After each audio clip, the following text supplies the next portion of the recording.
COVID-19 appears to be winding down, with new infections dropping below 75,000 cases daily.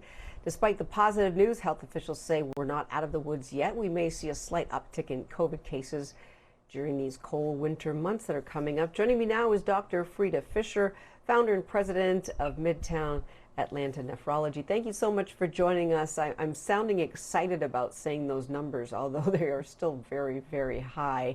Health officials say the winter season could cause cases to rise with people, of course, with respiratory issues. And studies are finding that Black people are more likely to die from asthma, pneumonia, and acute respiratory distress syndrome.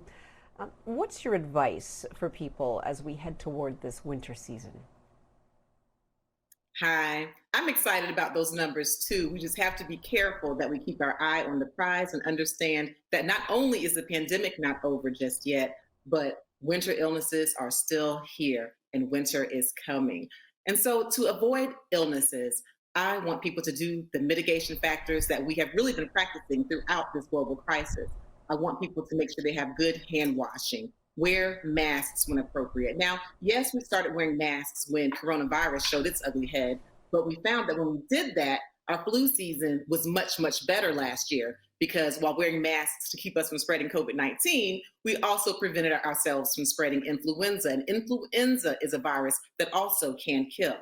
I also want people to be up to date on their vaccinations, not only for COVID-19, but also for the flu. And you can get your flu shot and your COVID-19 shot on the same day. And don't forget about pneumonia. Community-acquired pneumonia is a lung infection that can and it does kill people, especially during the winter. And so I want people to be sure that they're covering their mouths, again, washing your hands, not being in crowded places. And if you have a fever or a cough and you feel ill, please don't show up to work. Please don't show up to the community events where you can spread it to everyone else. Be mindful because winter diseases are still here, even in the midst of a global pandemic. Now, doctor, what about the treatments, alternative treatments that we've heard about, like monoclonal therapy? Is that an option for individuals with respiratory issues? Well, certainly. And when you're talking about monoclonal antibodies, that's something that really has been a lifesaver in this COVID-19 crisis. And I'm happy you brought it up because I'm finding that some physicians are not even aware of who is eligible to receive monoclonal antibodies. We know that when you receive these antibodies, if you had COVID-19 symptoms for a short time, like less than 10 days, certainly less than 5 days, if you're over 65, you're certainly eligible. If you're an immunocompromised person who has been exposed to COVID-19, even if you have not tested positive, if you've had the exposure and you're immunocompromised, you may be eligible. And then if you're immunocompromised and your physician has found that you have not mounted a proper antibody response to a vaccination, you still can get monoclonal antibodies. And so that is a treatment that can still be a game changer as we move into winter. What do you think about the FDA needing more time to review its COVID-19 vaccines in teenagers?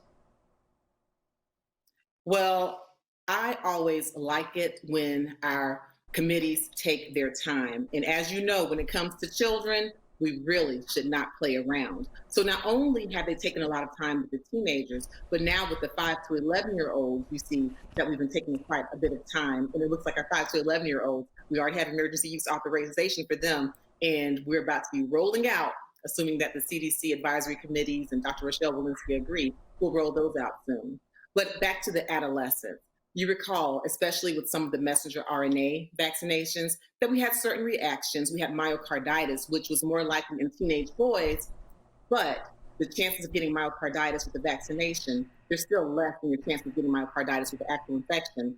When it comes to children, their bodies are different. They're not just small adults. And so I actually appreciate the time, the scrutiny, and the carefulness that these committees are taking for our adolescents. Safety first. So with the delay of the emergency use authorization for the drug for teens, what type of impact could that have for them as we head into the holidays? Now, if you're talking about the official full authorization for teenagers, that delay, as long as they have the EUA, which they do, ages 12 and above, then they're still able to get it. The vaccines are safe, they are effective. I do share some concern with you, Laverne, though, because we know that at one point, children ages 12 to 15 well, only 46% of them had gotten vaccinated. And so for some parents and teenagers, I do think that that full authorization may give them that extra push. But at this time, for those who have been open minded, really following the science and really following the numbers in this pandemic, I feel like most of them are taking advantage of these life saving vaccinations. But again, I'm all for being extra careful, extra safe, especially when it comes to teenagers. Yeah, absolutely. Couldn't agree with you more. Thank you so much for joining us today on BNC. Appreciate your time.